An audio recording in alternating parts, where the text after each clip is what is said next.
Breaking, President Trump will announce his Supreme Court nominee on Saturday, and the Senate has the vote to confirm that nominee and put them on the bench. We'll talk about it today on Jay Sekulow Live. Live from Washington, D.C., Jay Sekulow Live. I've seen this movie before. It's not going to work. It didn't work with Kavanaugh. We've got the votes to confirm Justice Ginsburg's replacement before the election. Phone lines are open for your questions right now.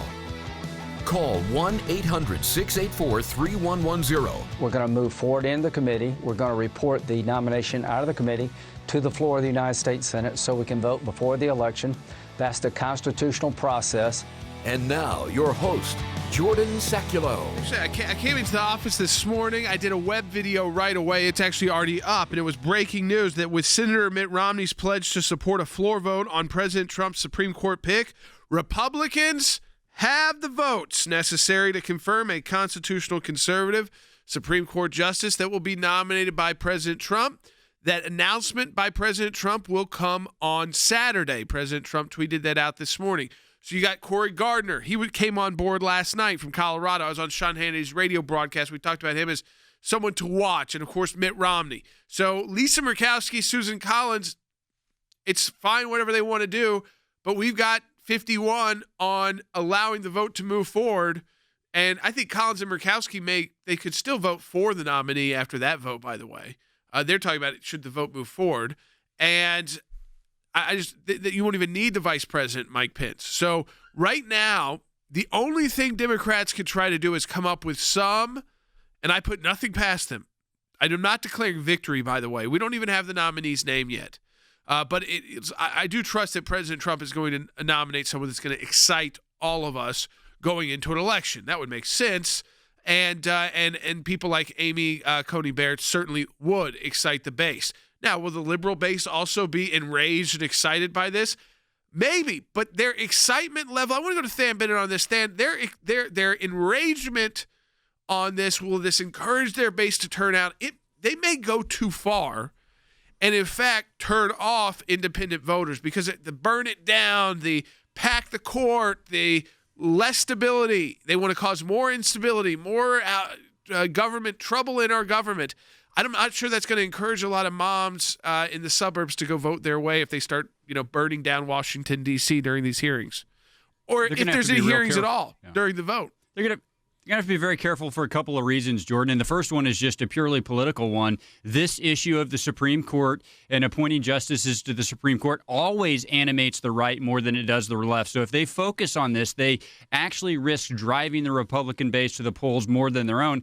And the second one is a more practical one, Jordan. If they try to criticize the Republicans for moving forward on this, virtually every single senator that they are going to try to defend and their presidential nominee, Joe Biden, is on record from just a few years ago calling on the Senate to do the exact thing. So there's just no substance for them to stand on. And in a year and in a cycle and in a time where it does often come down to politics, the politics just do not play for them on this. So look, I think they would probably be better off condemning the violence in cities because I think that's what's going to animate the votes in a lot of places that decide these states. Well, I think the problem is they're going to encourage more violence during the Supreme Court nominee. I think there's going to be a very violent Washington, D.C., and violence outside of senators' homes, Republican senators' homes, and they're going to be encouraging that kind of rhetoric that leads to that violence. But, Andy, this is huge news in Washington that we have the votes to put this nominee, whoever that may be, and I think it's safe to say whoever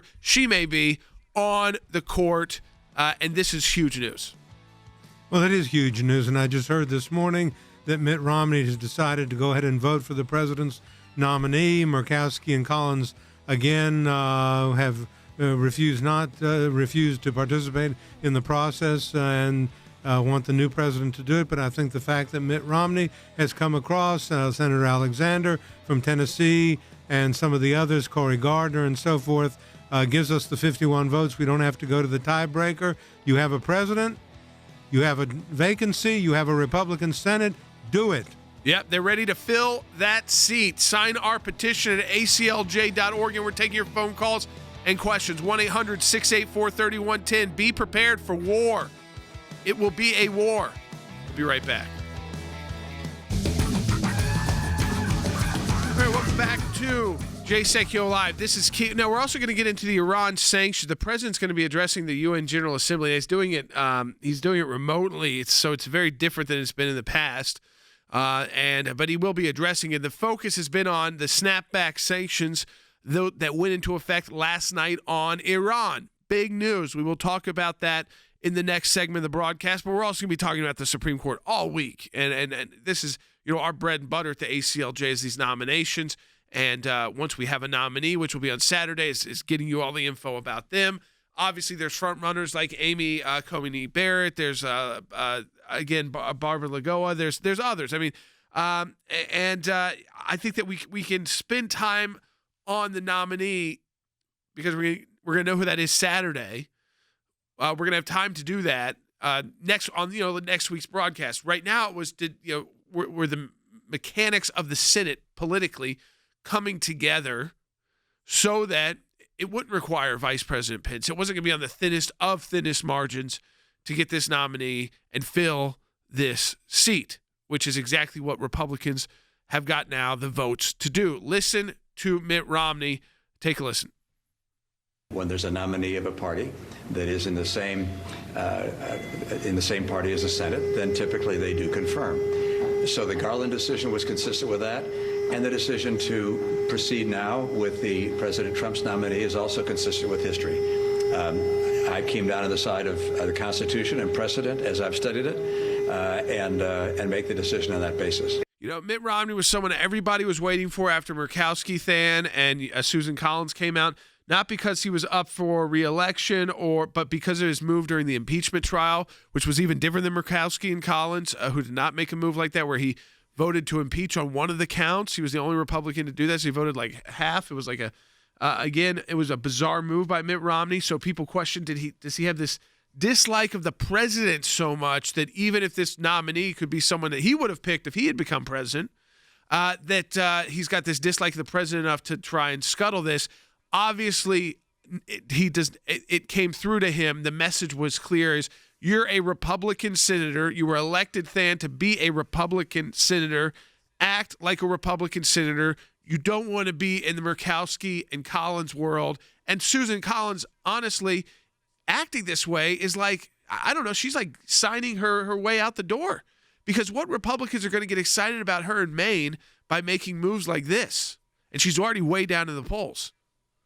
Yeah, I actually think politically it is risky for both Collins and Murkowski, maybe even especially Murkowski. I know she's not up for election this year, Jordan, but in a state like Alaska, I think that might be something that would follow her. Let's see if they reevaluate. But look, all the eyes were on Senator Romney because he has departed from the president on some major issues.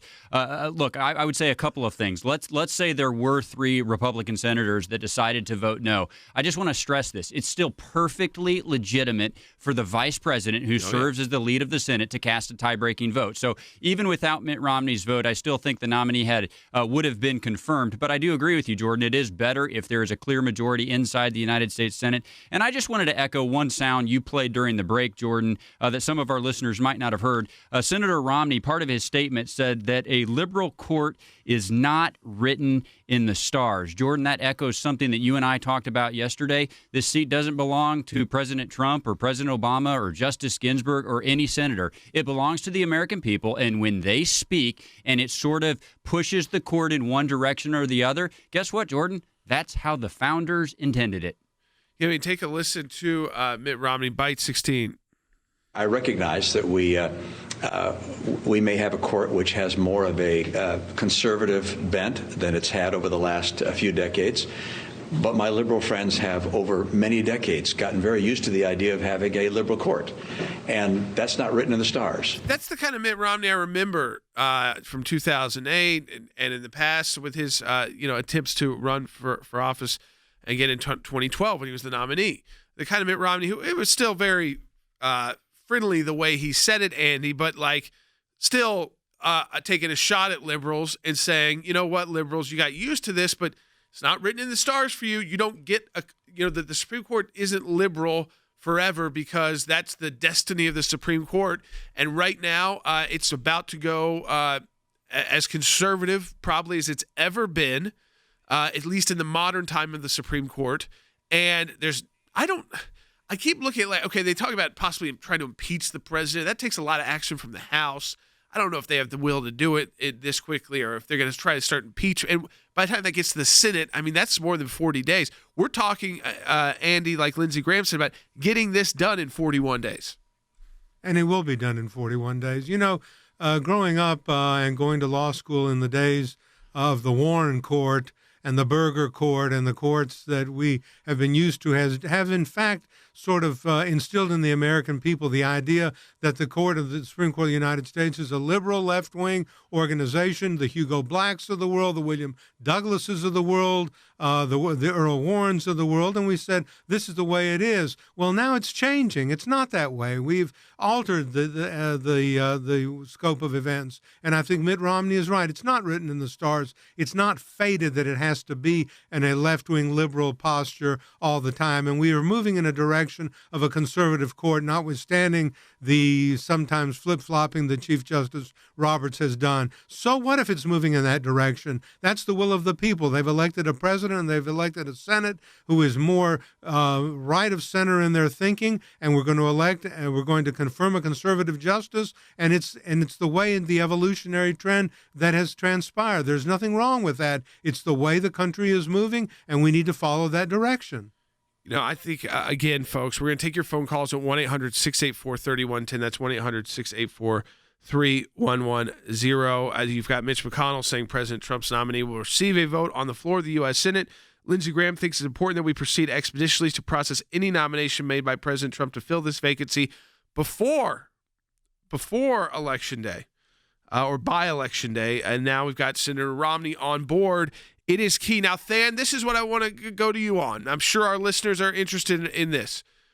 What quiver, what's in the quiver, really, of the U.S. Senate? Because any House action, I mean, they don't have any role to play in Supreme Court nominations. They start some impeachment thing. I mean, they'd have to move awfully quickly, and they would be losing the election. They would lose 100. They might lose the House, which wasn't really even on the table much in this election cycle. But then what could Chuck Schumer do at this point to try and stop this? I mean, what nastiness should we expect? Yeah, that's the right focus, Jordan, because let me just quickly comment on the House. Let's say the House did pursue impeachment and send it to the United States Senate. Here's what the Senate would have to do. The following day, they would take it up, they would lay it on the table, and it would take all of 5 minutes to move past it. So the idea that it would waste the Senate's time is just a fool's errand. I actually challenge Speaker Pelosi to try that. She'll feel the result on November 3rd at the polls. But in the United States Senate, Jordan, here's what people need to prepare for, and I'm just going to shoot people very straight. It's going to be scorched earth. You're going to go to the Senate Judiciary Committee, and whoever this nominee is, they're going to be attacked. And Jordan, here, I'm going to make a prediction. I think the nominee is going to be attacked mainly on her faith. And this would be true for any number of the nominees that we've been talking about. But we saw it telegraphed with Amy Coney Barrett. And Jordan, I just might want to reference a special advisor to the ACLJ, Rick Grinnell, because the Washington Post took a shot at Amy Coney Barrett and was going back to some of her writings where she talked about a legal career being a way to advance the kingdom of God. Most people of faith, regardless of their denomination, think their entire life is about that. Right. But here's what Rick Grinnell said to the Washington Post.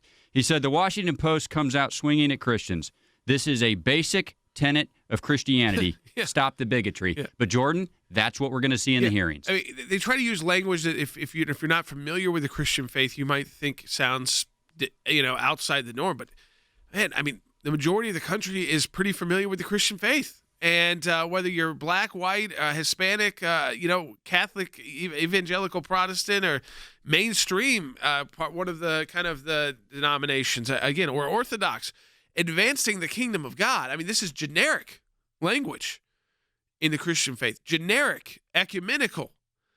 And because these Washington Post, who are so out of touch with normal people, writers, they're going to use language like that. See, this is how Joe Biden loses an election horrendously bad, is because the people that cling to their guns and their Bible, this isn't even that.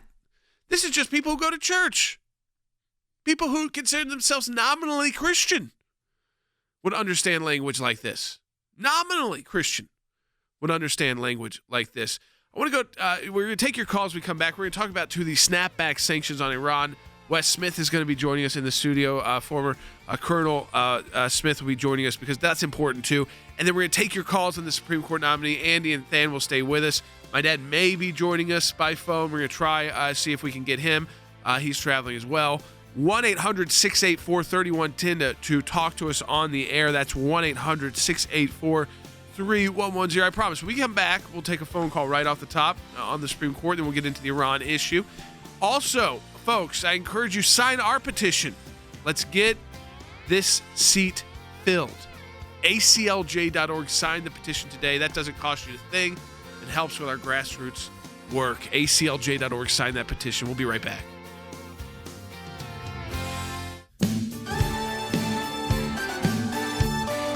All right, welcome back to Jay Sekulow. This is Jordan Sekulow. We're going to get back to the Supreme Court. Big news today because we now know the votes are there in the U.S. Senate.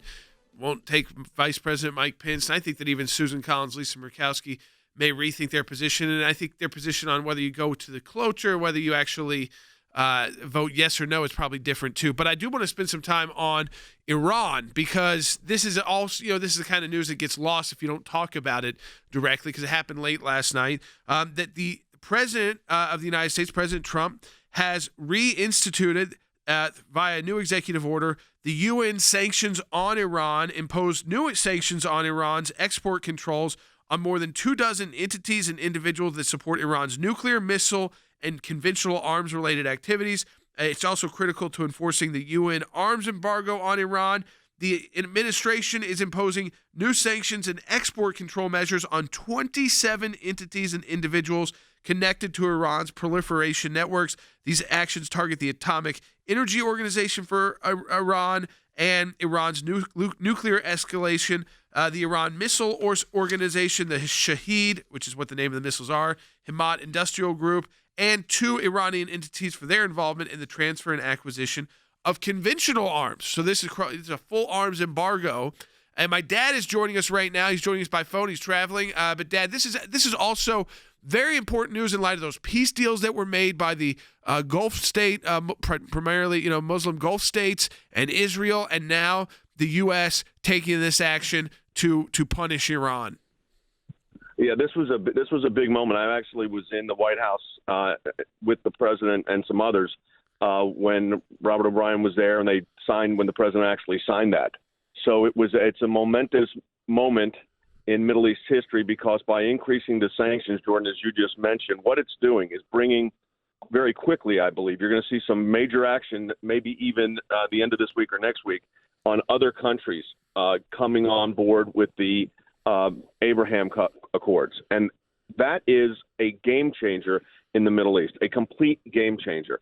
So I think what we have to be very cognizant of is how significant this is for world history, for Middle East peace, but also another move by the president to do an unorthodox thing. When he moved the embassy to Jerusalem, people said it was going to isolate Israel in the Middle East, and it's done just the opposite.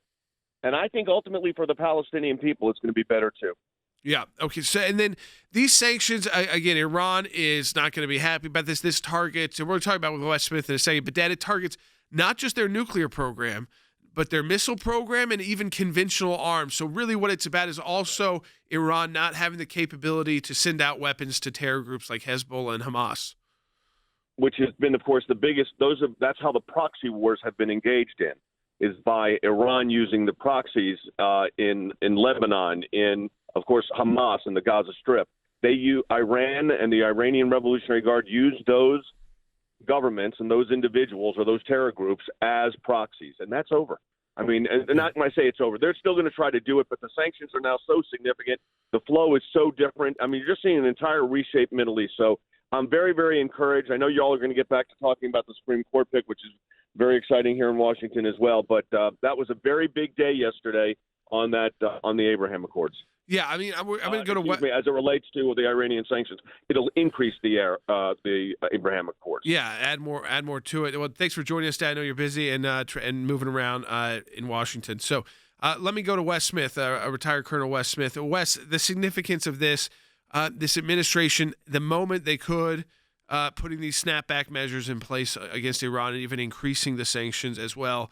So some of these are UN sanctions, others are sanctions the U.S. is putting on. Yeah, as you said, it's significant. It's not only their nuclear program, and by the way, they claim to have enough material because they've been violating the JCPOA, which other nations are still a part of, and we're not. They say they have enough material for 3 nuclear weapons. Most intel people don't think that's the case. But Iran is a threat to the region, to the wider world, and certainly to the United States, which they see as the great Satan. And so these sanctions are very, very important for the security virtually of everyone everywhere.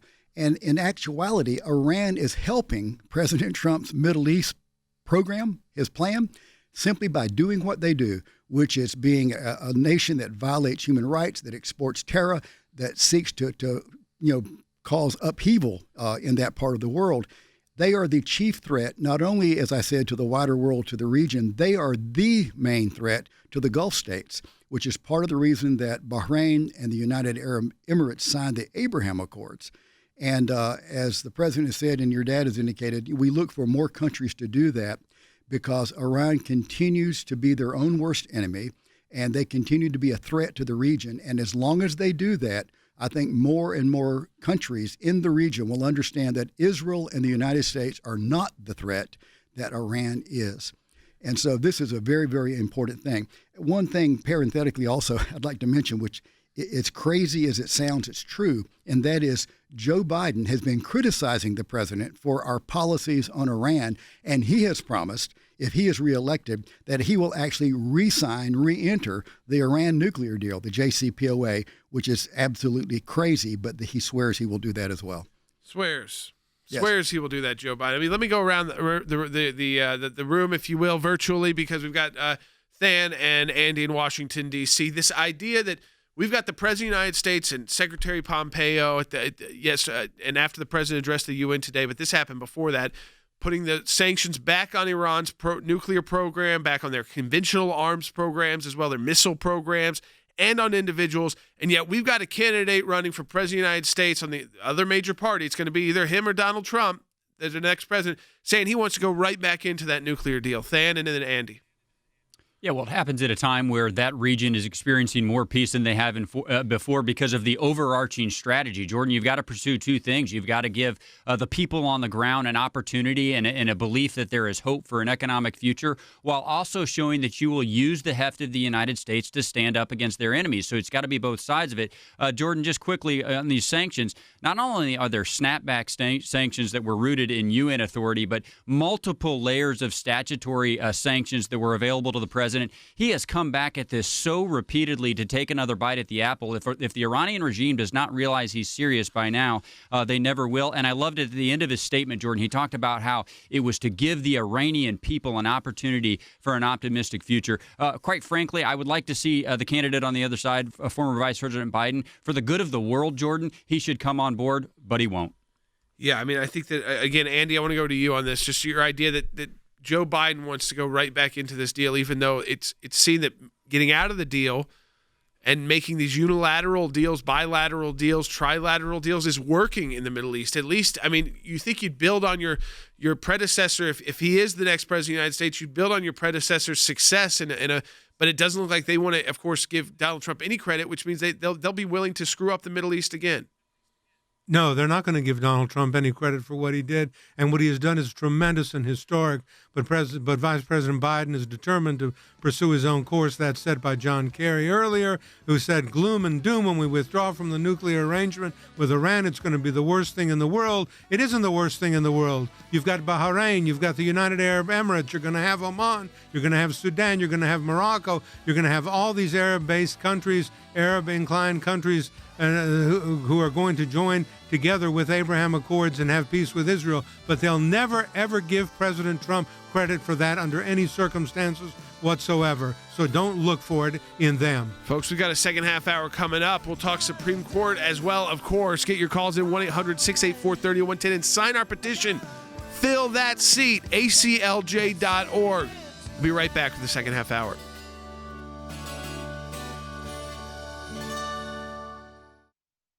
Thanks to your support of the ACLJ, we have had many victories. The IRS now formally apologizing to Tea Party groups. If any group feels like they're being targeted, they can go to federal court and bring our case. That's a victory. It's one of the most significant wins in the ACLJ's history, to take on the IRS and win. For more than 27 years, the ACLJ has been fighting for freedom and liberty in the United States and around the globe.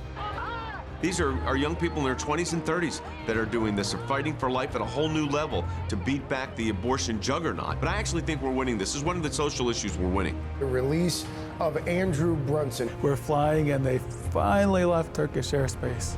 It's like, okay, we're really out of Turkey and free again. We need your help as we continue this work here in the United States and around the world. Join us online at the American Center for Law and Justice at aclj.org. Live from Washington, D.C., Jay Sekulow Live. And now, your host, Jordan Sekulow. Does the dogma live deeply within you? I think we could go around this room. I guess yes. I mean, I'm a person of faith, so I believe, and I guess that dogma does. It's important. I mean, it was a preview. I think that was just a preview, because whether or not Dianne Feinstein, and if it is Amy Coney Barrett, and so, or someone, again, a person of faith, she tried that line. I don't think it'll be that line exactly. But Than, I think I've said war. If you thought this election was a war, here's a war within the war. So it's like a major battle. I mean, even calling it a major battle is not fair. I think this is a war, a second war, this war for the Supreme Court. Even though we know we have the votes, they are going to try and destroy this person, and people do need to prepare for that. They are going to try and destroy this person, because Chuck Schumer said this. Let's play it. Really, the only way to stop this seat from being filled by Donald Trump and Republican senators before the election, or before the next president sworn in, whoever that is by Republicans. Take a listen, Chuck Schumer. Republican Senate majority have no right to fill it. No right.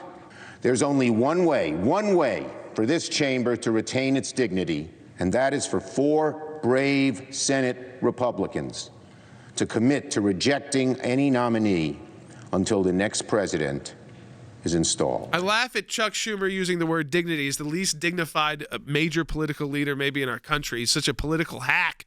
I mean, this guy will say whatever he has to say. He threatens Supreme Court justices on the steps of the Supreme Court. And better watch out, Kavanaugh. Better watch out, Gorsuch. We're coming for you. What are you going to, the party of women, right, is going to, because we've been told by the president it's going to be a woman who's nominated, is going to try and destroy a woman's life. But he did admit in there, Than, that even though they have no right to do it, the only way to stop it is if 4 Republicans decide he's right, and that does not appear to be the case. Well, he's wrong as a matter of fact, according to Article 2, Section 2 of the Constitution, which gives the Senate this role. And if that role is to mean anything, the Senate has to be willing to go forward or not go forward according to their own wishes. He's also going to be wrong as a matter of practice, Jordan, because the United States Senate is going to confirm this nominee. I feel confident of that. But even so, Jordan, now, before we have the nominee, before we have a hearing, I do think it's important for people to realize just how personal and petty it's going to be. All you have to do is look back at the Kavanaugh hearings to know it. And Jordan, look, when the issue of faith comes up, or frankly just during Senator Feinstein's time, since she's the ranking member of the committee, I think the nominee, no matter who it is, should say something along the lines of, you know what, my faith does inform my desire to be a public servant. In fact, that's one of the main reasons I'm willing to be a public servant. And you know what, Jordan? If it were me and were on that stand, I would close my response by saying, I pray each day that the dogma lives louder in me today than it did yesterday. Yeah, I mean, and then maybe that some of these senators would have some kind of like moment in their life where they realize you don't just use religion for politics. Whether they're going into a black church and, I'm sure Dianne Feinstein finds the dogma quickly. And same with Chuck Schumer. They'll start clapping and swaying. But, when it's a Republican nominee up there, no swaying, no clapping, the dogma is bad. So, again, the picking and choosing of their religious faith, it's disgusting. They are disgusting on the other side of the aisle, especially those senators and the leadership there. Some are just partisan actors. You get what you're going to, they're honest about. You're going to get what you voted for. But the leadership, gross. I mean, Nancy Pelosi, the robot, trying to figure out, what quivers what she's got in her quiver. She's using language from the quivers and arrows. And here, how about this? You're in the House, and the Constitution gives you no role to play in the Supreme Court nomination process. Doesn't matter how high-ranking you are, Nancy. You have zero role. The Constitution said you're not important for this, and no one in the House is. I'm trying to degrade members of the House. I think Republican members understand that they're going to support the efforts of the president and the senators, but they understand this is not their job. They got a lot of important jobs to do that she's not doing, by the way, for the American people. How about focus your time on COVID relief, Nancy? Let the Senate do its job. We'll be back on Jay Sekulow Live.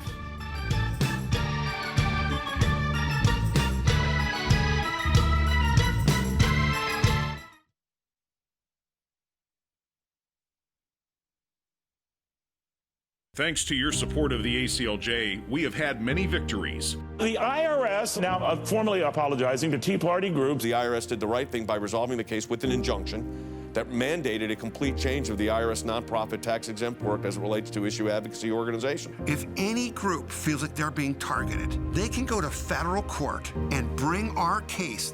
That's a victory. It's one of the most significant wins in the ACLJ's history, to take on the IRS and win. For more than 27 years, the ACLJ has been fighting for freedom and liberty in the United States and around the globe. These are young people in their 20s and 30s that are doing this. They're fighting for life at a whole new level to beat back the abortion juggernaut. We've got a whole group of young lawyers that are defending them. Those of us that believe in life know that we're on the right side of history. We understand full well children are children, and they're precious in God's sight, and they're precious in our nation's sight, and they're precious to parents. But I actually think we're winning. This is one of the social issues we're winning. The release of Andrew Brunson. He is the American evangelical from North Carolina, held in Turkey for more than 2 years. They're rushing us to the airport, and there was an Air Force plane that came from Germany that had been on standby. We're flying, and they finally left Turkish airspace. It's like, okay, now we're really out of Turkey and free again. We're grateful to ACLJ who put it out to these people, they were getting all this out.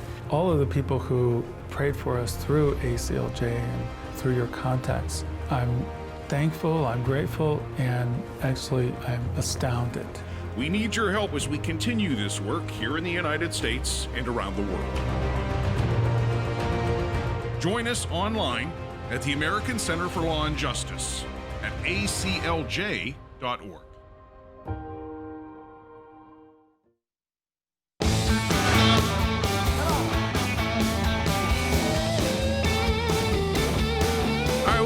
Jay Sekulow Live. I do want to take a phone call. People have been holding on. Take a couple calls right here. Let's go to Carolyn in Texas on line 4. Carolyn, thanks for holding. You're on the air. Hi, Jordan. Hey. Hi, Fan. Okay, let me be absolutely clear. I don't have a problem with President Trump nominating somebody. I don't even have a problem with them filling the seat. I do have a concern about rushing somebody through. Sure. Because we've seen this happen. We're conservative. We send what we think are conservative justices to the Supreme Court, and then they just go rogue. Yeah. If we don't check this person out, if we don't vet them properly, and we just hurry up and rush somebody through in 24 hours, I feel like that's going to come back to bite us. Yeah, I get that. I get that. That's not a good idea. I get that. The concern there. Remember, all these folks have been on the list. So we already knew. Groups like ours, I'm going to have Harry address in a moment, have been highly vetting these individuals. There are some we like more than others. I will tell you that. But I do want you to do this comparison as well, Carolyn, because here's the reality we live in. If this seat isn't filled, Joe Biden could become president, and then he will fill the seat. Whoever he puts there will be worse, much worse, than anyone on President Trump's list. And it's not that everyone on that list excites me the same way, I mean, to be quite honest. But we do have to think about this nomination that way. Not every nomination, but this one, because it comes right on the heels of an election. We have a Republican majority for now. And let's say President Trump gets reelected, but the Senate flips. You wouldn't get one of the more conservative nominees through if Chuck Schumer is the majority leader. And so, I think you just have to look at it that way. Think about this time you can really do a comparison of who would Joe Biden pick, and anybody is better on our list than who Joe Biden would pick. And he's refusing to put out a list. You know why? His list would be so outside the mainstream. His people on there would have written crazy things about sex. They would have been written crazy things about who knows what. What the Constitution guarantees. And, of course, they don't think it guarantees any religious liberty, but the liberty to do everything else. Except for limiting your speech rights, Carolyn, our speech rights, ACLJ. So he doesn't want to put out a list because he knows they're going to be so far outside the mainstream. He can't put a moderate up. The left would go nuts. They'd burn his house down. They'd go to Joe Biden's house in Delaware and start shouting and screaming like they're doing to Republican senators. So he won't even put a list up. But I think, Harry, what's important to address here is that we are vetting these folks. We have time. There are 50 days, 43 days, whatever it is. That is plenty of time when these were people who were already listed by President Trump, who have already had either long careers and written a lot or have been on the bench. I think you're precisely correct. And it's important to note that no other president has put forward a list of candidates before any vacancy arose. So that has given the American people huge amounts of time to look at each and every candidate. The Federalist Society has looked at these candidates. Our organization has looked at these candidates. Many of these individuals who are on the list have already been confirmed within the last 2 to 5 years by the United States Senate. So each and every candidate, in my opinion, that is on the list has already been vetted. And I agree with you. Certainly, I have my own favorites. And I think many individuals who are out there, our listeners, they may have their favorites. But I don't think there's a huge risk in nominating any one of the individuals who's on President Trump's list. Right. Considering the moment we're living in, Than, I think for Carolyn's call, that's what's important to remember is that this is not a normal nomination in the sense that the timing is not normal. The election is right around the corner. It has happened, as we talked about, 29 vacancies in election years. When the party is the same as the president, that's 19 out of the 29 times. The Senate has confirmed 17 of those nominees out of 19, so only 2 were not. When the Senate was of different party, only 2 got through of the 10 during that time. So, you have about 90% when it's the same party in control, chance that you're going to get through. And when you have about an 80% chance you won't get through when your party's not in control. But it's 100% that the president has nominated always someone. Even Obama nominated Merrick Garland. But you know what, Than? Joe Biden is not nominating Merrick Garland. He's not nominating some middle-of-the-road moderate. He's going to nominate, that's why I won't put out the list, some liberal, out of the mainstream, someone we'll oppose, someone we think will be totally horrendous for the court. That's who he'd be nominating and filling this seat with. And that's why I think you could say on this nomination, and not all nominations. By the way, I think President Trump's going to select someone who's really conservative, maybe even better than some selections he's already made. Could you believe that, though? Could you believe it could be better than a Kavanaugh, better than a Gorsuch? It's possible. It's possible. And time will tell that as well. I'm not trying to put down Gorsuch or Kavanaugh, who went through hell to get on the court. Literally, I went through a personal hell to go onto that court, but he is there. But then I just want to go to you because this idea, if we've got the votes, we're going to fill this seat. We will do the vetting, and let me tell you something: the Democrats will too. If they can find anything horrendous about this person, they'll try to throw it out there. But I think for people like Carolyn, the horrendous things they're going to throw out about our nominees is that they're too religious, they're too Christian, they're too Catholic, they're too questionable on Roe versus Wade, they're too questionable on the Second Amendment. They're not anti-gun enough, and they're too pro-family. Yeah, no question about it. And I do think Carolyn's on the right track to ask this question, but I think her fears can be easily assuaged by the wise move that President Trump made in putting out this list of so many people have been recently confirmed. Because, Jordan, look, there is a concern maybe when you have a tight timeline that you might make a mistake, but that is why the 4 judges that are on this list that apparently are down to his final choice, of course, we don't know that for sure, but that's what the reporting is. Jordan, all of them have been through this process in the last 3 years. Amy Coney Barrett was confirmed in October of 2017. Joan Larson was confirmed in 2017. Allison Rushing was confirmed in March of 2019. And Barbara Lagoa was confirmed in November of 2019. Jordan, it's not like they were confirmed 10 or 20 years ago by a different Senate where the process was not as political. They were confirmed by this Senate, these senators, in a political environment where it was just as hostile as it is today. So I like Carolyn's question.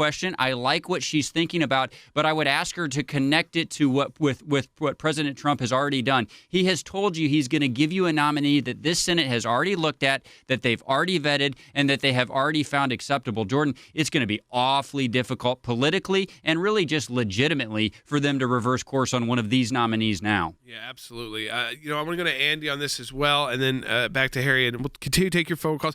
People at home, let me go to Tom's call in Texas. Tom, you held on a long time, and I know, Steve, you have as well. We'll get to Tom now. We'll get to Steve probably when we come back for this break. But, and again, give us a call, 1-800-684-3110.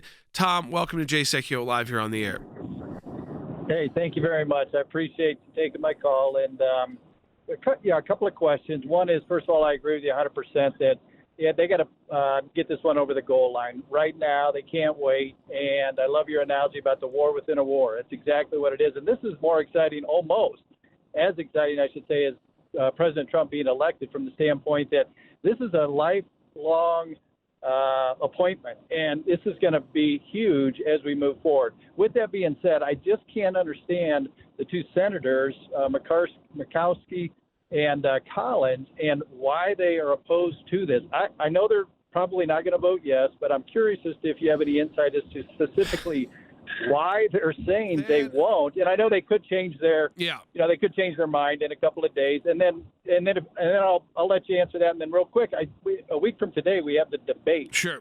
I think if they have the debate, that could be a huge turning point for Trump, just based on how poor Biden is going to show in that debate, and I'd love to hear your take on that. Listen, as well. I never like to get too far ahead of myself. So, I'm assuming Joe Biden is going to have a rough time in the debate. But I also know that even Chris Wallace is a moderator. Chris Wallace, I don't really trust, to be honest with you. Of all the people on Fox News, I trust him the least. He'll try and prop up Joe Biden. You watch. Just like anybody who wants to be part of the mainstream media, and I think he desperately wants to be considered part of that, Chris Wallace. With his Sunday show that gets aired on the regular Fox stations as well. Now, again, so I think there's always issues there. So don't ever take away the power of the moderator.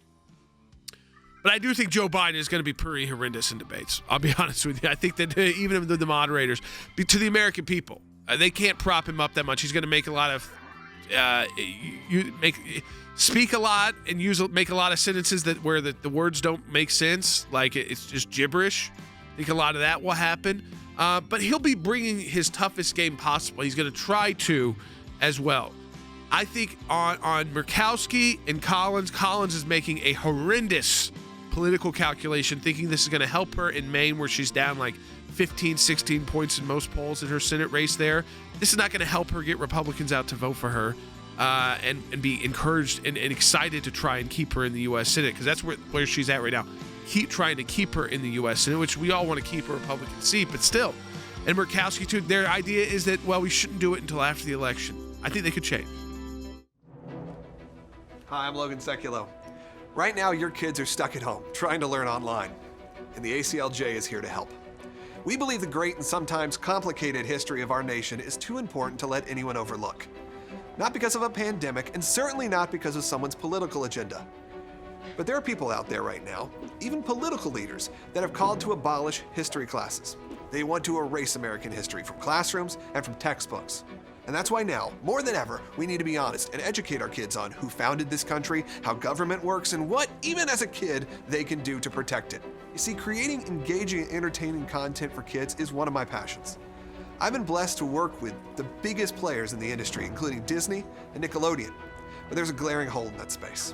A channel that shares the same principles that you want to instill in our next generation. That's why we came up with this exciting new project that will offer fun and educational video content that you can share with your children and grandchildren. It's a brand new channel from your friends at the ACLJ. We call it Bald Beagle. Bald Beagle. I know it's fun to say, and yes, our logo is a half bald eagle, half beagle, but it'll be even more fun to watch. Bald Beagle will have your children's interest at heart with great content that at times will feel over the top and ridiculous, but it's actually very serious business. Bald Beagle's initial launch will be on YouTube. We believe our content needs to be available to kids where they are. And if your kids are anything like mine, that's YouTube. George Washington once referred to kids as the future guardians of the liberties of this country. Right. And we at the ACLJ and Bald Beagle believe we must provide an option now to raise those future guardians. I like the sound of that. Me too. If you believe in this mission and want your kids and grandkids to benefit from an educational entertainment platform that honors the same core values you do, visit baldbeagle.com today.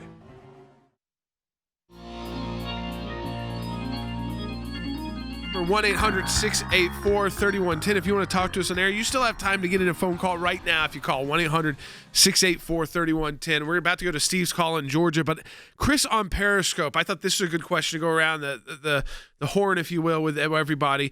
Chris on Periscope wrote in, what good would it be if Joe Biden did list his picks? I think for me, and I'll go to Harry, then Than and Andy, for me, it would just prove my point, which is that he is beholden to the left. He is a Trojan horse candidate. He is not some moderate. And that, in fact, he is going to appoint people that are so outside the mainstream. And I'd be able to, and then Donald Trump and the Trump campaign and Republicans would be able to show people, look at who Joe Biden wants to put on the Supreme Court. Look at who he wants to make lifetime appointments with. People who think you're weird for your mainstream lifestyle. You know, that you're not outside the mainstream enough. They'd be bizarre. They'd be left-wing, and he knows that, so he's scared of putting that list out, Harry. I think that is correct. I think Biden runs a huge risk by putting out a list. First, if he puts out a list, he runs the risk that he will be attacked by the left if his nominees or potential nominees are not sufficiently left-wing. But then if he nominates or has a list filled with left-wingers, he runs the risk of offending middle-of-the-road and independent voters. One of the great things about Joe Biden, however, is his absence of courage, but he's also riven deeply with huge amounts of hypocrisy. So the safest course of action, I think, for Joe Biden is to think about putting out a list, but never do it. You know, let me go to Than. Than? You know, let me address the political side of it, Jordan, because I think you're absolutely right on the effect of it. But I think the president has effectively put the vice president in an unwinnable box, because if he puts out the list, it will look like the president forced him to do it and that he's just pandering to the president. If he doesn't put out the list, Jordan, he just yields the political battlefield to the president, who's been very transparent on this. So, look, I don't think the vice president can win by putting out a list, but I think the president has outmaneuvered him on this, because he loses if he does and he loses if he doesn't. You know, I think you're right. I mean, I think that he in a sense, he loses because he doesn't excite his own base. He loses if he does. I mean, I do want to get Andy's thoughts, and we're going to go to Steven's call. Yeah, that's exactly right, Jordan. He can't win either way. If he puts out a list and the left says, what are you talking about? These people are not leftist enough. They're not liberal enough.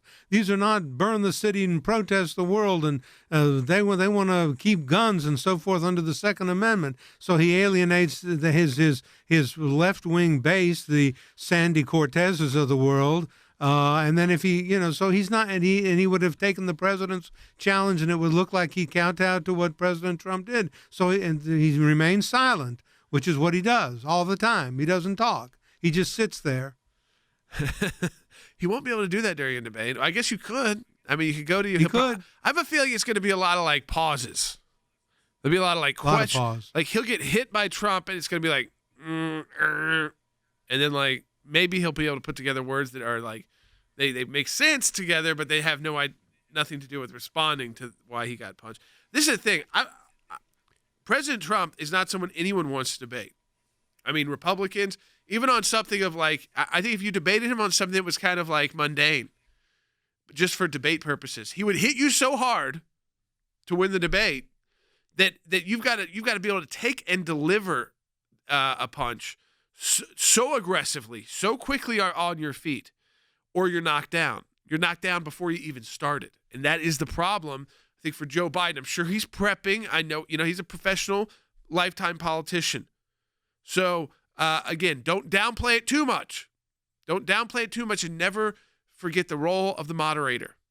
And Chris Wallace, no fan of President Trump. That's just clear. That guy has an animus for President Trump. And, I'm someone who does a lot of Fox News and thinks Fox News does a great job on a lot of things. Chris Wallace, I'm not a fan of, and I've been honest about that on this broadcast a number of times. And I think that's okay in a world of where we're able to have freedom of thought.